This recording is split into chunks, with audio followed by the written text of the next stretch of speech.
वो बंदे याद हमारा मोहम्मद इस्माइल आला मकामों को एक बंदे ने कहा कि मैं हूँ वो मौलवी जिसने फतवा दिया है कुत्ते का झूठा खा लो, शिया का झूठा नहीं खा। इस्माइल साहब गुस्सा होने की बजाय खुश हो गए।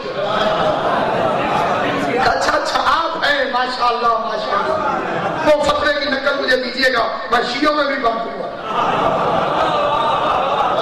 मौलवी परेशान हो गया।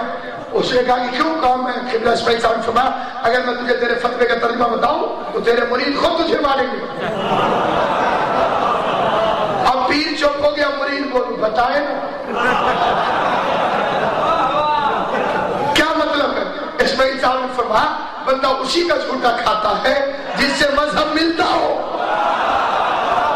बच्चों है या नहीं?